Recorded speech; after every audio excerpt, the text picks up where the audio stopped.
Good afternoon everyone, and thanks very much for inviting me to speak to you today. I am very conscious that I'm the only thing standing between you and your lunch, so I will try my best to keep to time. When are you looking to wind up this? 25 past, I'll do my best. Indeed, my name is Graeme Purves. Last year I retired from the post of Assistant Chief Planner in the Scottish Government's Planning and Architecture Division. And during my time in Scottish Government, I led the teams which prepared Scotland's first and second national planning frameworks. And in June of this year, the Scottish Government published the third national planning framework for Scotland. So I think it seems safe for the moment to claim that Scotland's national planning framework has now become embedded as a distinctive feature of the Scottish planning system. Scotland's national planning framework is a strategy for long-term development. It's really about what we want Scotland to be like in 25 to 30 years' time and where things need to happen to make that possible. I think essentially the exercise is about setting priorities and building as much consensus as we can around a direction of travel. Following the re-establishment of the Scottish Parliament in 1999, the then Scottish Executive, that's what the Scottish Government was called initially before it became the Scottish Government, the Scottish Executive undertook a review of our strategic planning system to ensure that it was fit for purpose. And one of the key conclusions of that review was that there was a need for a national spatial strategy. And that was the task I was allocated at that time, and Jim McKinnon thought I might be able to make a reasonable fist of it. That really shaped the final part of my career in Scottish Government. The conference programme indicates that I'll seek to draw some possible lessons for Ireland from our experience of preparing Scotland's national planning framework. And I think that might be presumptuous, particularly after the events of the last week. I think one of the easier lessons we can take from the referendum experience is that what works in one country will not necessarily work in another, and we all have to pursue our own unique paths to our distinctive destinies. But I hope that at least some of my remarks will seem relevant to you here today and will strike a chord. When I was asked to prepare Scotland's national planning framework back in 2002 by Jim McKinnon, I did look round for a number of suitable models. I looked at a number of European precedents, and Scotland was actually last off the blocks among the Celtic countries in this. So I looked at what Neil and his team had done in Ireland. I looked at the work that had been done in Northern Ireland. I looked at the Wales Spatial Plan.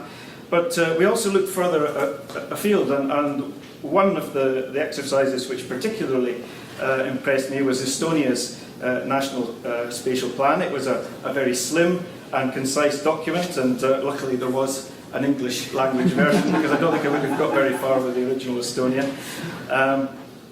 A slim document setting out a spatial strategy, and that strategy was captured in a number of clear and simple maps.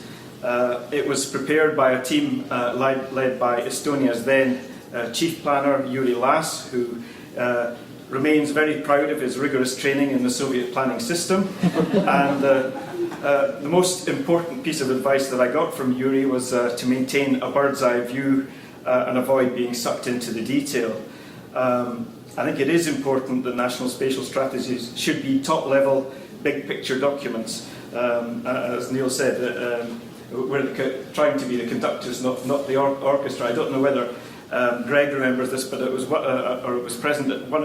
But I remember at one of the national planning framework events we did in Scotland, somebody piped up from the audience, "But what does this mean for Les Mahego?" Well, probably not very much directly. But it is, I think, important that national spatial strategies should be top-level, big picture documents. They're not concerned with detail.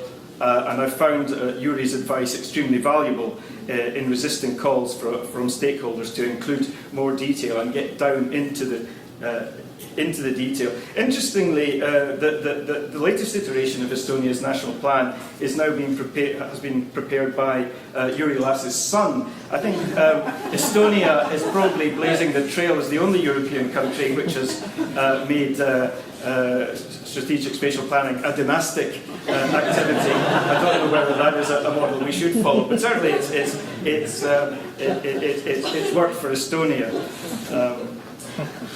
But I think the level at which you pitch your national spatial strategy will depend on the particular characteristics of your planning system.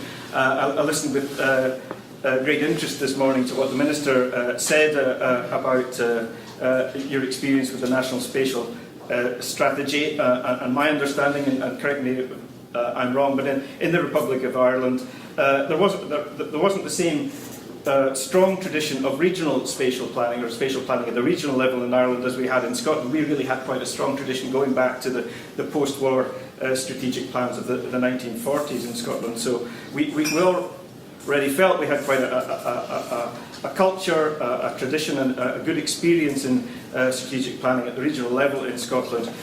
So it was, whereas in Ireland it may have been appropriate for the national spatial strategy to include maps indicating how planning should be taken forward at the regional level. We were very keen in Scotland to avoid treading on the toes of the regional planners, who were doing a very good job with structure plans as they were at that time.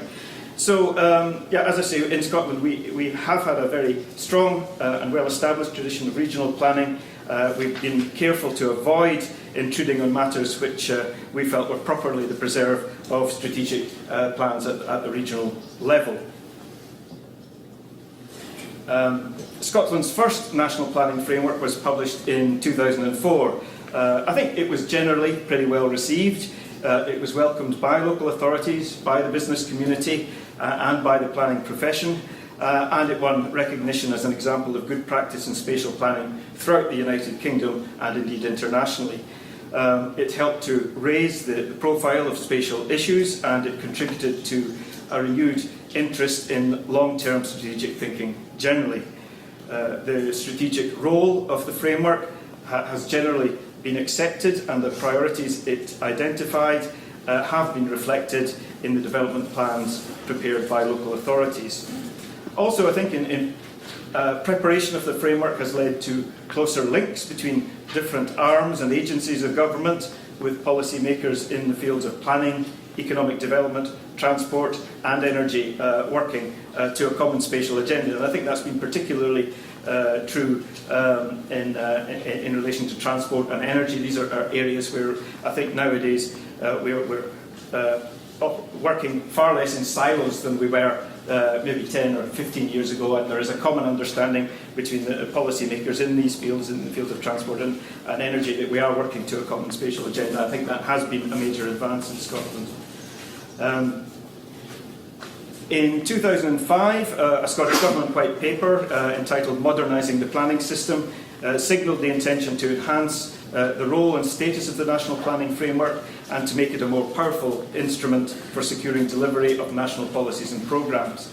It indicated that the National Planning Framework would be used to identify developments of national strategic importance, and that its preparation would involve extensive consultation and be subject to scrutiny by the Scottish Parliament.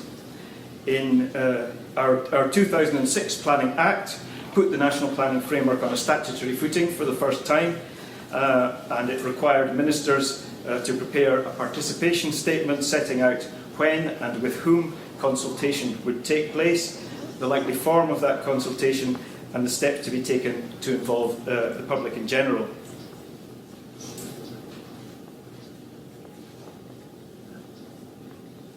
Our legislation requires ministers to have regard to the views of the Scottish Parliament in preparing or revising the framework. However, Parliament does not approve the framework. It doesn't have the final say on the content of the framework. The final content of the National Planning Framework in Scotland is a matter for Scottish ministers, having consulted widely and taken the views of Parliament into account. out of sync there. The second National Planning Framework, NPF2, was published in June 2009. Like the first framework, NPF2 focused strongly on priorities for improvement of infrastructure to support Scotland's long-term development. It reflected strategic priorities for the improvement of transport infrastructure, and it considered the infrastructure required to harness Scotland's strategic energy resources. And our planning legislation, Niall's already referred to this, our planning legislation makes provision for the framework to be used to designate certain projects as national developments, and the essential test in deciding whether a development is a national development is whether it is of strategic importance to Scotland's development. So major strategic transport, energy and indeed environmental infrastructure projects may fall into this category of development. And designation in the National Planning Framework is the mechanism for establishing the need for such developments in principle. I didn't have any great hand in developing the concept of national developments. Jim McKinnon was certainly involved, and some very senior mandarins in the Scottish Government at the time were involved in developing the concept. I was extremely nervous about whether it could be made to work at the time, and actually I think it's been a lot more successful than we could ever have hoped. I'm not sure that any other country in Europe has yet followed that exact path, but I know that Northern Ireland was looking at it, I think, recently. I don't know how far they took it. I'm interested to see that it appears to be something you're looking at in the Republic of Ireland as well.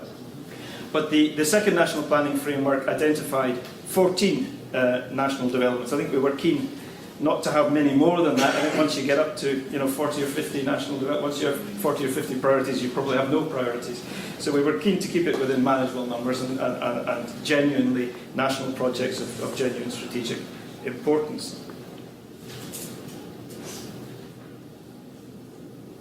So these are national developments, are key strategic infrastructure projects. The principle of the development is established by the National Planning Framework, and that means that any public inquiry into developments of that kind will be focused on the siting and design and the environmental impact of the project, rather than the principle of whether that is a good idea or not. That principle will have been established in the National Planning Framework. Really, it was the origins of it were that I think ministers were having great difficulty in pursuing rather controversial motorway developments on the M8, and they were looking for a mechanism that they thought might make it easier to deliver big controversial projects. I'm not sure that national development status really does that. I don't think you ever remove the controversy. You maybe shift it to another arena, but you can't eliminate it. But I think overall the national development concept has been useful in helping us to identify national infrastructure priorities.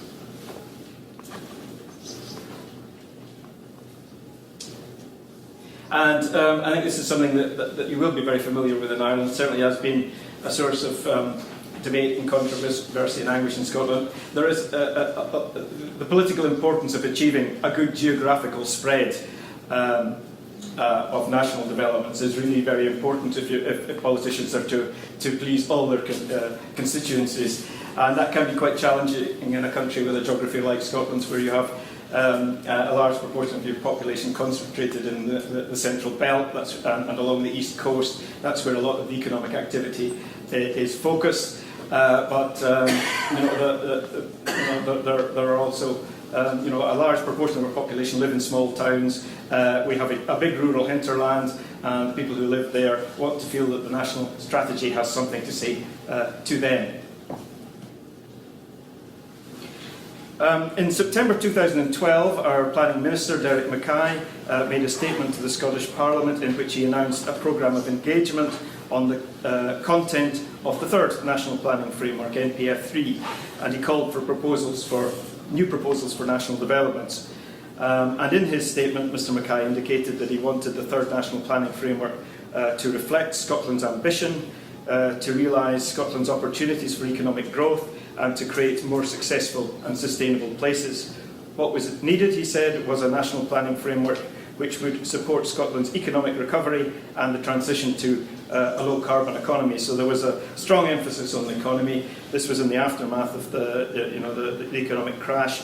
the ministers very strongly focused on the economy, and that was a priority for them, and it remains so. But also a mention of the low-carbon economy, a recognition of the Scottish Government's strong commitment to decarbonising Scotland's economy and to developing the full potential of Scotland's renewable energy resources. So, between September and December 2012, the Scottish Government engaged with the public on a wide range of stakeholders on the issues which the third National Planning Framework should address, and it sought views on which projects should be designated as national developments. In April 2013, the Scottish Government issued a main issues report for consultation, and over the summer of 2013, the Scottish Government considered the responses to that consultation. The proposed National Planning Framework was submitted to the Scottish Parliament for consideration in January of this year, and following detailed scrutiny by 4 committees of Parliament, the National Planning Framework was subject to a debate in the Parliament on the 18th of March, and the Scottish Government subsequently published the final version of NPF 3 in June. And I really feel for my former colleague Fiona Simpson, who took forward that process, because given the political context in which it was being prepared, it was made very clear to Fiona and her team that there must be absolutely no slippage in the delivery of the third National Planning Framework, and Fiona, to her great credit, brought it in right on time. But the vision set out in the third National Planning Framework is a Scotland which is a successful, sustainable place, a Scotland which is a low-carbon place, Scotland which is a natural, resilient place, and a Scotland which is a well-connected place. Strategic, we've seen, I think, a version of this map already. This is from the third National Planning Framework. Neil showed us this one. Strategic infrastructure projects are identified as national developments. 14, again, it seems to be our lucky number in Scotland. We've managed to have 14 national developments and 2 frameworks running. I won't, you'll be pleased to hear, attempt to go through all of the national developments which are designated in the framework, but they include, for example, provision for new thermal power generation and carbon capture and storage network for Scotland, a central Scotland Green Network, so that's really trying to achieve a step change in the quality of the environment across the central belt, really from Ayrshire all the way to East Lothian. That's a major piece of green infrastructure. A third example is the expansion of Aberdeen Harbour to accommodate both the continuing high level of offshore oil and gas activity and also the growing offshore renewable activity that we're seeing in places like the Murray Firth and elsewhere. The framework also sets out a growth and development agenda for Scotland's 4 city regions, highlighting where infrastructure will be a priority. And it identifies, we've heard a lot about this already today, identifies cities as an important focus for investment. Just hearing what other speakers have been saying today, it strikes me that the sort of structure that you're moving towards in Ireland is very similar to what we have in Scotland. We have a national planning framework. We prepare strategic development plans, not for the whole of the country, but for the regions, the city regions of the 4 largest cities. So green there is Aberdeen and Aberdeenshire. The blue is really the Dundee city region. Taplan, the almost maroon, not to distinguish it from the purple, is the Edinburgh city region, which is southeast Scotland, and the purple over to the west, that's Glasgow and the Clyde Valley. And you'll see there's a strange hatching over Fife there. And Fife finds itself in a strange position of contributing to 2 city regions. It fought against that strenuously, but it finds itself, the southern part of Fife, looking towards Edinburgh and the northern part looking towards Dundee. And you might have thought that might have made the Taplan area, the Dundee city region, a bit of Frankenstein's monster, but actually I think that's been one of them. I think it comes down to personalities and commitment at the end of the day, but that's been one of the more successful of the strategic development plans for Scotland. And it is interesting that with the strong consensus that's emerged in favour of the National Planning Framework, and I think there is a strong body of support right across the political spectrum in Scotland and generally across Scottish society. A lot of support for the NPF still. But it's, with that strong consensus, it's Scotland's strong tradition of planning at the regional level, which has to some extent been called into question. And certainly in the early days of the UK coalition government, when it was pursuing strongly its localist agenda in England, there were siren voices in Scotland calling for strategic development plan authorities in Scotland to be wound up, leaving all strategic planning in the hands of Scottish Government, that it would all be done from Victoria Quay in Edinburgh, that strategic planning would be solely a central government function. And I think there has been a more general questioning of how effective some of our strategic development plans have been, whether strategic development planning has been delivering as much as we had hoped for it from it across Scotland. And in that context, the Scottish Government commissioned a review of strategic development plans, and that review reported in April of this year. The report found that while strategic development planning was not broken, neither was it achieving its full potential. So the Scottish Government seems to be committed to sticking with strategic planning at the regional level, but it feels that there is room for improvement. It is taking forward a number of actions to strengthen strategic development planning in collaboration with strategic development planning authorities, with a focus on capacity building, on leadership and effective engagement and on delivery. So there's more work, there's work in progress there. I'm very glad that the Scottish Government is sticking with strategic planning. I think for a small country, Scotland has a very strong regional dimension, it has very different and very distinctive regions, and I think we need a strong regional level of strategic planning within Scotland. Finally, I'd just like to turn to something that's been touched on a little bit already this morning. I think it came up in discussion, and Michael and Jim both referred to it, and I think Neil referred to it with his, in a way, with his interesting map, which I must get a copy of. Yeah, I'd like to offer a few thoughts on the. Probably and these thoughts are within the context of the decision which Scotland made last week. Scotland's not going to be an independent country for the moment. That question has probably been settled for a generation. But the referendum result does seem to have sparked a debate throughout the United Kingdom about the structures of government which will be needed if the Union is to survive in the long term. And it was interesting, for example, and there was a wealth of comments throughout the UK in the aftermath of the referendum. I've noticed, that, for example, that councils in the north of England have called for the devolution of a package of powers to them to broadly match the promises which the Unionist parties made to Scotland in the final days of the referendum campaign. The demands for constitutional change in England are, I feel, still rather confused and inchoate, but watch this space. I think that's going to be a very live debate in the coming months and years. Also, I think we need to be thinking about how best to develop mechanisms for collaboration between the nations and regions of these islands on matters like spatial planning. And that can be challenging because we are in a sort of period almost of shifting sands, and it's going to be challenging to maintain mechanisms for collaboration and sharing of experience which remain robust as potentially political and constitutional relationships change.